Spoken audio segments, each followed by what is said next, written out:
নমস্কার, বাংলা বাইটে স্বাগত। সঙ্গে আমি মিঠু। শুরুতেই একটা ভিডিও রয়েছে আপনাদের জন্য।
জানি এই ভিডিও হয়তো এর আগেও আপনারা দেখেছেন, কিন্তু আমার বক্তব্য এখানে হুমায়ুন কবির যা বলেছিলেন তা অক্ষরে অক্ষরে তিনি কিন্তু করে দেখিয়েছেন। যেমনটা জমায়েত হওয়ার কথা ছিল তার থেকে বেশি সংখ্যায় জমায়েত হয়েছে।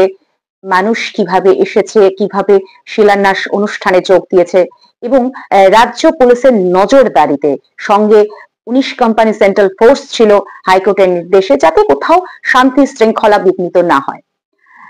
হুমায়ুন কবির যেটা বলেছিলেন যে 40 কোটি মতো মুসলিম সম্প্রদায়ের মানুষ রয়েছেন গোটা দেশে, রাজ্যের সংখ্যাটাও খুব একটা কম নয়, তাহলে এই বাবরি মসজিদ গড়তে চাওয়াটা অন্যায় কোথায়? তিনি কেন বাবরি মসজিদ নির্মাণ করতে পারবেন না? কাকে কেন বাধা দেয়া হবে?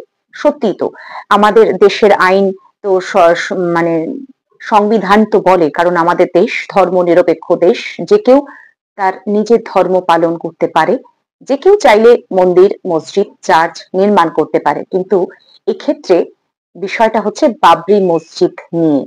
এই বাবরি মসজিদের সঙ্গে যে রক্তক্ষয়ী যে ইতিহাসটা জড়িয়ে রয়েছে সেটা সবাই জানেন এবং এটা একটা বিতর্কের সূচনা করেন। কবি তো অনেকদিন আগেই বলেছিলেন মন্দির মসজিদ ওই জিজ্ঞাসে কোনজন, কিন্তু এই সমাজ তাতে কর্ণপাত করলো কই? আসলে এই কথায় কর্ণপাত করলে সমাজের একাংশের সুবিধা, লোভী একাংশের তাতে ক্ষতি। মন্দির মসজিদ এই নিয়েই মানুষে মানুষে মেতে থাক, অন্য দিক থেকে নজর যাক। রাম মন্দির হবে না মসজিদ, এই নিয়ে বিতর্ক কম হয়নি। 28 বছর ধরে মামলার রায়ে মন্দির নির্মাণের দিকেই রায় গিয়েছিল এবং এই 6 ডিসেম্বর বাবরি মসজিদের ধ্বংসের দিন। কেউ কেউ সূর্য দিবস হিসাবে মেনে চলেন, কিন্তু বেশিরভাগ ভারতীয়র কাছে এই দিনটি কালো দিন। আর আজও 6 ডিসেম্বর, আজকের দিনেই আবার মুর্শিদাবাদের বেলডাঙ্গাতে বাবরি মসজিদের শিলান্যাস হলো। নামটা অন্য যে কিছুই হতে পারত, কিন্তু না, হুমায়ুন কবির মানেই বিতর্ক এবং সেই জন্যই মসজিদের নামও উনি ঠিক করলেন বাবরি মসজিদই হবে। কিন্তু এ তো নতুন নয়, হুমায়ুন কবির এর আগেও একাধিকবার সাম্প্রদায়িক মন্তব্য করেছেন, কিন্তু সেই অর্থে কোনো কঠোর পদক্ষেপই তার বিরুদ্ধে নেওয়া হয়েছিল এবং বাবরি মসজিদ যে তিনি করবেন এই ঘোষণা তো অনেক আগেই করেছিলেন, তখন কিন্তু সেইভাবে কোনো কড়া পদক্ষেপ নেওয়া হয়নি। তো তাহলে কি এটা ধরে নেওয়া যায় যে সাসপেনশনটা একেবারেই আইওয়াস, মানে এভাবেই মুসলিম ভোটকে কাছে টানার প্রয়াস মাত্র? কে জানে। আবার অন্যদিকে আগামীকাল 5 লক্ষ কণ্ঠে গীতা পাঠ রয়েছে। গীতা পাঠকে সামনে রেখে পলিটিক্যাল মার্কেটিং চলছে, দারুণ চলছে। শাসক বিরোধী দল সাধারণ মানুষকে একেবারে বেকুব ঠাউরেছেন।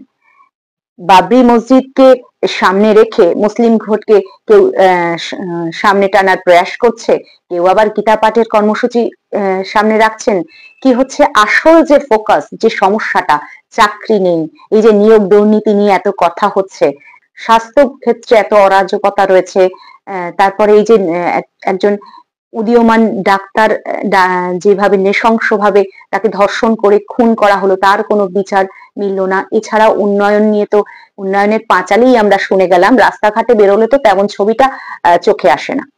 আর এই বাবরি মসজিদের শিলান্যাস হবে মুর্শিদাবাদের বেলডাঙ্গাতে, যেটা আজকে হলো, সেটা নিয়ে এত বেশি ফোকাসে থাকলো যে কালীঘাটের কাকু যে ছাড়া পেয়ে গেলেন সেটা নিয়ে অতটা ফোকাস পেল না।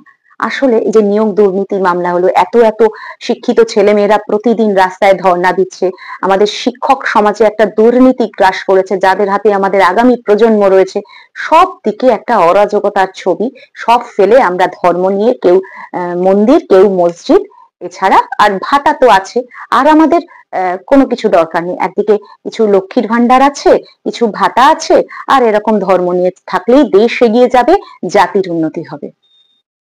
তো রাজ্যের মানুষ কি এই ধরনের নোংরা পরিকল্পনা, নোংরা রাজনীতির আসল উদ্দেশ্য কি বোঝেন না? এই প্রশ্ন সবার কাছে রইল।